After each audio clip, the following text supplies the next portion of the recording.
This video is made for English and Hindi medium students, so both language is used. English medium students have to keep patience and watch the video till end. I am 100% sure you will understand properly. Welcome students अब आते हैं हम chapter 7 क्या है graph यानी कि अध्याय 7 आलेख। ठीक है, तो सबसे पहले इस चैप्टर का एक्सरसाइज या प्रश्नावली में जाने से पहले इसका शीर्षक जो कि आलेख है, ग्राफ होता क्या है वो समझते हैं। ठीक है, तो एक चीज आप नोटिस कर रहे होगे, वो क्या चीज है कि इसके पहले का जो भी मैं चैप्टर्स पढ़ाया हूं, ठीक है, चैप्टर 1 to 6, मैं यहाँ पे हेडिंग जो लिखता था वो हिंदी में लिखता था, यानी कि अध्याय 6 अध्याय 5 है ना, और हेडिंग भी हिंदी में पहले लिखता था और उसको प्रश्नावली लिखता था। ये आप नोटिस कर रहे होगे, तो इससे कोई प्रॉब्लम नहीं है क्योंकि इंग्लिश हिंदी इतना चलता है। ठीक है, वो कोई दिक्कत वाली बात नहीं है, क्योंकि जो मैं हिंदी में लिखता था उसे इंग्लिश में बोलता भी था, उस वर्ड्स को, उस सेंटेंस को, है ना, तो वहां पे इंग्लिश मीडियम वाले को कैच करना होता था। ठीक है, हिंदी मीडियम वालों के लिए आसानी ये होता था कि बोर्ड में लिखा रहता था वो सेंटेंस, वो वाक्य। अब यहाँ पे जस्ट उल्टा हो गया, तो यहाँ पे हिंदी मीडियम वालों को थोड़ा सा ध्यान से केयरफुली इसको पढ़ना होगा। अब मैं इंग्लिश में वर्डिंग्स को लिखूंगा, सेंटेंस को लिखूंगा, जिससे आपको हिंदी मीडियम वाले को समझना होगा। ठीक है, तो वैसे तो इंग्लिश मीडियम हिंदी मीडियम ऐसा मैथ्स में कोई बैरियर नहीं है, कोई बाधा नहीं है। ठीक है, वो कोई प्रॉब्लम वाली बात होगा नहीं। ठीक है, तो अब क्या होगा, जो वर्ड्स होगा, जो सेंटेंस होगा, उसे मैं इंग्लिश में लिखूंगा, लेकिन ऐसा नहीं कि हिंदी में नहीं बताऊंगा, उसको हिंदी में बताऊंगा भी। तो हिंदी मीडियम वाले को जो इंग्लिश में मैं लिखा जाऊंगा ना, उसे मैं हिंदी में बोलूंगा, इंग्लिश में जो लिखूंगा उसे मैं हिंदी में बोलूंगा भी। तो वहां से आपको कैच करना है और वहां से आपको नोट करते जाना है, नोट्स बनाते जाना है। ठीक है, तो जो काम अभी तक इंग्लिश मीडियम वाले कर रहे थे, अब हिंदी मीडियम वाले करेंगे। ठीक है, तो और इंग्लिश मीडियम वाले के लिए तो खुशखबरी ही है। ठीक है, जो चाहते थे हो ही गए। चलो ठीक है, अब बिना टाइम वेस्ट किए हम स्टार्ट करते हैं हमारा चैप्टर 7 जो कि है ग्राफ आलेख।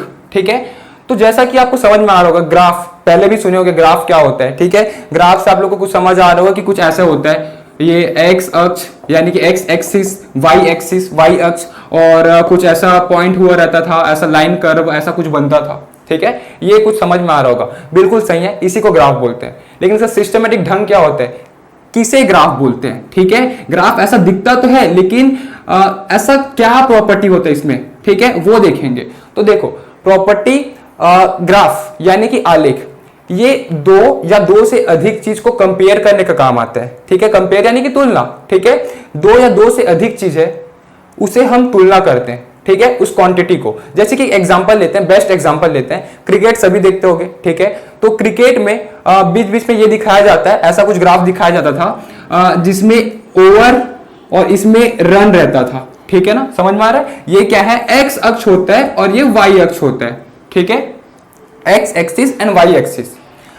अब हमें क्या दिया, यहां पे ओवर रहता था, यहां पे रन, सपोज, ठीक है, ओवर, पहला ओवर, दूसरा ओवर, तीसरा ओवर। ठीक है, run let suppose 10 run, 20 run, 30 run. ठीक है, ये जो रहता है वो कांस्टेंट गैप में रहता है ना, जैसे कि 1 2 3 है, 10 20 30 है, तो ये कांस्टेंट गैप में रहता है। ये ग्राफ का प्रॉपर्टी होता है कि ग्राफ कैसे बनाते हैं, वो जब हम एक्सरसाइज पढ़ेंगे तब उसका जब प्रश्न क्रमांक 2 3 देखेंगे तब अच्छे समझाऊंगा। ठीक है, अभी फिलहाल ये समझो कि ग्राफ होता क्या है। ठीक है, तो ग्राफ क्या होता है, दो या दो से अधिक चीज का जो प्रॉपर्टी, जो कंपैरिजन होता है, उसे हम इसे रिप्रेजेंट करते हैं, दर्शाते हैं कंपैरिजन को। ठीक है, तो तुलना, तो देखिए यहां पे ये जो है वो ओवर है, यानी कि पहला ओवर, दूसरा ओवर, तीसरा ओवर, और ये जो है वो रन्स है।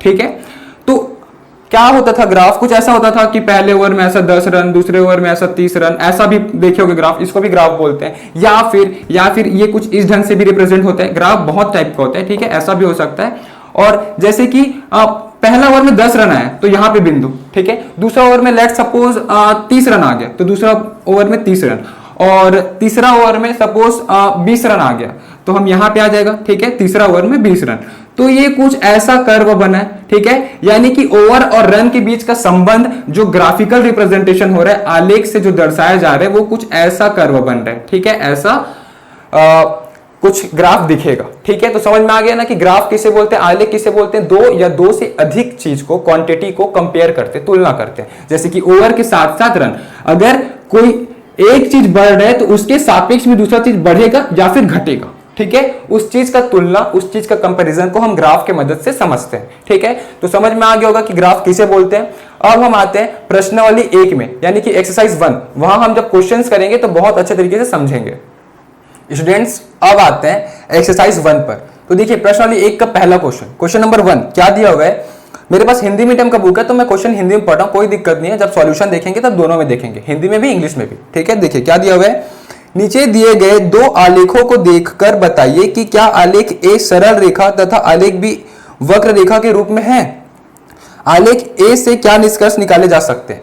देखिए हमें यह बताना है कि जो आलेख, दो आलेख दिया यानी कि दो ग्राफ दिए, ग्राफ ए और ग्राफ बी, हमें यह बताना है कि ये सरल रेखा है कि नहीं, मतलब हमें यह बताना है कि ये नियत है कि अनियत है, ठीक है।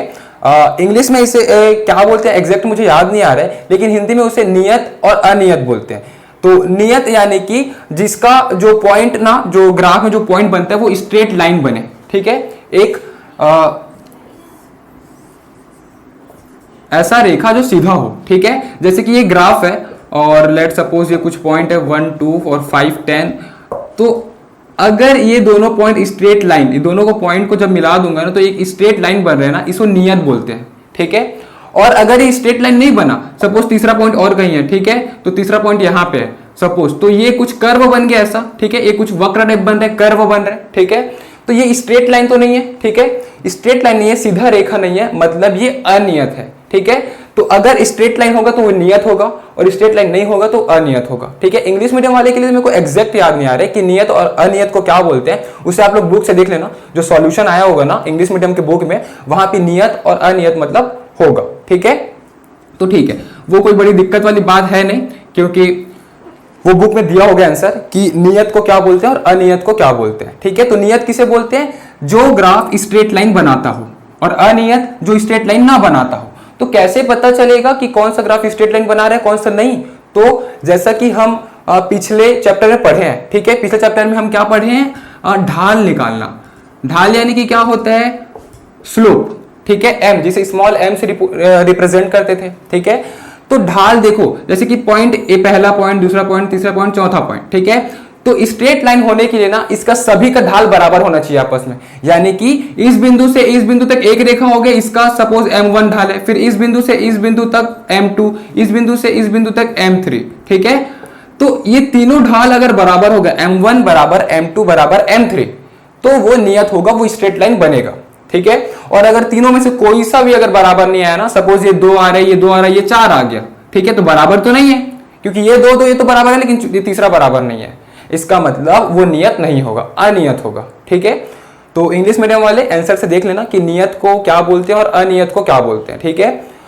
हाँ, अब देखते हैं क्वेश्चन नंबर 1। तो देखिए क्या दिया है, ग्राफ दिया हुआ है हमें, ठीक है, ग्राफ आपके बुक में दिया होगा, देखिए वहां पे हमें ये बताना है। तो सबसे पहले हम यहाँ पे लिखते हैं सॉल्यूशन नंबर 1।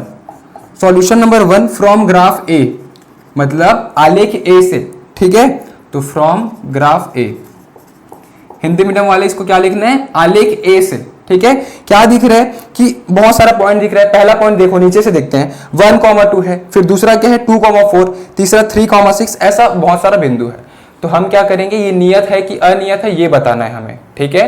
तो अगर स्ट्रेट लाइन बनेगा, स्ट्रेट लाइन कैसे बनेगा, अगर सभी का स्लोप, सभी का ढाल बराबर होगा, तो सभी का ढाल निकालना होगा। तो हमें पता है ना ढाल का फॉर्मूला, ढाल का सूत्र, स्लोप क्या होता था, m इक्वल्स टू, पिछले चैप्टर में पढ़े हैं, पिछले ही एक्सरसाइज में, ठीक है। तो क्या होगा, y2 minus y1 upon x2 minus x1, ये होता था ढाल का सूत्र। तो सभी ढाल निकाल लेंगे। तो देखो ग्राफ ए में, ठीक है, आलेख ए में हम क्या निकालेंगे, m1 निकालेंगे, ठीक है। तो पहला m1 निकालेंगे तो उसके लिए क्या होता है y2 माइनस y1, तो दूसरा पॉइंट क्या हो जाएगा उसके जस्ट ऊपर वाले, यानी कि 2 और 4 क्या होगा, y2 और x2 होगा, है ना, और नीचे वाला x1 x2 होगा, ठीक है ना, सॉरी x1 y1 होगा, सॉरी, ठीक है। तो क्या हो जाएगा, देखो y2 माइनस y1, तो y2 क्या होगा, जैसा कि अपने को पता है कि पहला एलिमेंट x का एलिमेंट होता है और दूसरा एलिमेंट y का एलिमेंट होता है। ये x होगा, ये y होगा, ये x1 y1 बोल सकते हैं, x2 y2 बोल सकते हैं। तो हम 2 वाला किसको रिप्रेजेंट कर रहे हैं, ऊपर वाले को। तो ऊपर वाला क्या है 2,4, तो x2 y2 क्या होगा 2,4, यानी कि y2 माइनस y1 है, तो y2 का वैल्यू क्या है 4, तो 4 माइनस 2 हो जाएगा, क्योंकि y1 का वैल्यू क्या है, देखो उसका जस्ट नीचे वाला बिंदु 1,2 है, ठीक है। तो 2 है वो y हो जाएगा, यानी कि y1, ठीक है, समझ में आया। अब x2, तो x2 क्या है 2 और माइनस x1, तो x1 क्या है नीचे में 1, ठीक है, x जगह 1, तो ये हो जाएगा।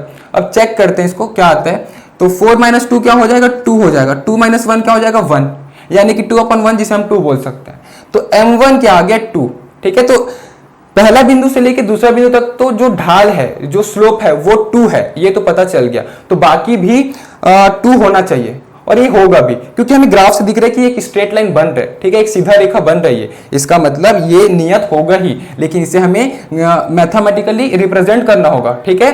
तो m1 तो निकाल लिए, m2 निकालते हैं। m2 के लिए क्या होगा, y2 क्या हो जाएगा 6 माइनस y1 क्या हो जाएगा 4 और ये हो जाएगा 3 माइनस 2। देखिए ऊपर वाले को क्या लेना है अपने को x2 y2 और नीचे वाले को x1 y1 लेना है, ठीक है।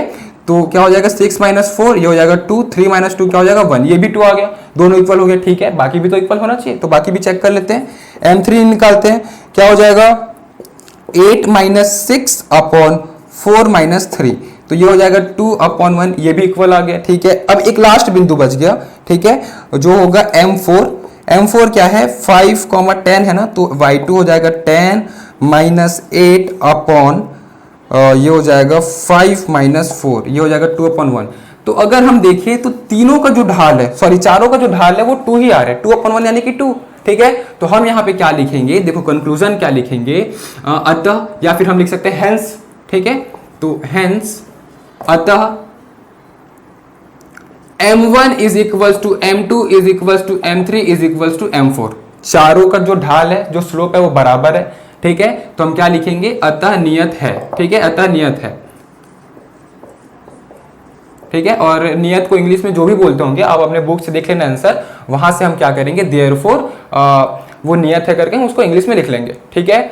अब देखो ये सॉल्यूशन नंबर 1 तो हो चुका, अब सॉल्यूशन नंबर 2 देखते हैं, इसी का सेकंड पार्ट, ठीक है, जो कि ग्राफ बी से रिप्रेजेंट हुआ है। तो देखो क्या दिया हुआ है, आलेख बी। तो यहां पे अगर हम देखें तो स्ट्रेट लाइन नहीं गया है, देखो 3,4 के बाद 4,4 वो स्ट्रेट लाइन हट गया वहां से, ठीक है। इसका मतलब ये अनियत होगा, नियत नहीं होगा, ठीक है। तो इसको हम जब m1 m2 m3 ये सब निकालेंगे तो कोई सा तो ऐसा m आएगा, ऐसा स्लोप आएगा जो बराबर नहीं होगा, ठीक है। तो इसको मैथमेटिकली चेक कर लेते हैं। तो देखो क्या करेंगे, सबसे पहले हमें पता है, हम यहाँ पे लिखते हैं फ्रॉम ग्राफ बी, आलेख बी से क्या हो जाएगा, m इक्वल टू सूत्र क्या होता है y2 minus y1 upon x2 minus x1। तो m1 निकालते हैं सबसे पहले, तो सेकंड बिंदु क्या है 2,3 और फर्स्ट बिंदु क्या है 1,2, तो क्या हो जाएगा y2 क्या हो जाएगा 3 है ना, 2,3 है, उसमें y2 क्या होगा 3 और x2 क्या होगा 2, और जो पहले बिंदु है क्या है 1,2 जिसमें x1 ये होगा और ये होगा y1, ठीक है ना। पहला वाला एलिमेंट x होता है, दूसरा वाला एलिमेंट y होता है। तो क्या हो जाएगा y2 माइनस y1 करूंगा तो 3 माइनस 2 अपॉन ये क्या हो जाएगा x2 माइनस x1 यानी कि 2 माइनस 1, 3 माइनस 2 1 और 2 माइनस 1 ये हो जाएगा 1, तो 1 अपॉन 1 यानी कि 1, ठीक है। अब m2 चेक करते हैं, दूसरा क्या होगा 4 minus 3 upon 3 minus 2, 4 minus 3 1, 3 minus 2 1, ठीक है। तो ये तो इक्वल आ गया, लेकिन दो के इक्वल होने से काम नहीं चलेगा, सभी इक्वल होना चाहिए, ठीक है। तो m2 तो हो गया। m3 चेक करते हैं, तो m3 के लिए क्या करेंगे 4,4 है ना, तो 4 माइनस 4 ऊपर में हो जाएगा, नीचे में क्या हो जाएगा 4 माइनस 3, तो 4 माइनस 4 0 अपॉन 1, तो 0 अपॉन 1 क्या होता है, तो 0 डिवाइड बाई एनीथिंग है ना, 0 डिवाइड बाई एनीथिंग क्या होता है 0, ऊपर में अगर अंश में है ना, न्यूमरेटर में अगर 0 है इसका मतलब इसका आंसर 0 होता है, ठीक है। ये तो आपको पता ही होगा कि 0 अपॉन 1 क्या होता है 0 होता है, और 1 अपॉन 0 क्या होता है इन्फिनिटी होता है, ठीक है, ये पता होना चाहिए आपको। अब m3 तो हो गया, m4 चेक करते हैं।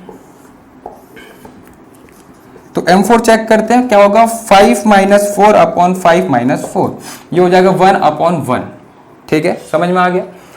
अब देखिए, अब अगर हम चेक करें तो ये और ये तो बराबर है, लेकिन ये बराबर नहीं है, इसका मतलब हम बोल सकते हैं कि हेंस अतः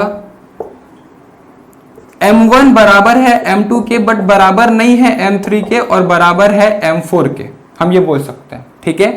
तो हम ये लिख देंगे कि अतः दिया गया आलेख अनियत है, ठीक है, अनियत है, क्लियर है ना। तो इस प्रकार से बनेगा क्वेश्चन नंबर 1। होपफुली मैं ये समझता हूँ कि आप लोग को ये क्वेश्चन समझ में आया होगा, मैं जो समझाया हूँ। अगर समझ में आया तो लाइक ज़रूर करिएगा और चैनल को सब्सक्राइब करिएगा, और जितना ज़्यादा हो सके शेयर करिएगा, हिंदी मीडियम और इंग्लिश मीडियम को भी। Thank you. इस चैप्टर के नोट्स के लिए नीचे दिए गए डिस्क्रिप्शन बॉक्स पर लिंक दिया गया है, वहां क्लिक करिए और इस चैप्टर के सभी वीडियोस के लिए ऊपर जो प्लेलिस्ट शो हो रहा है वहां क्लिक करिए और हमारे इस चैनल को सब्सक्राइब करने के लिए हमारे चैनल के लोगो पर क्लिक करके इस चैनल को सब्सक्राइब करिए। Thank you.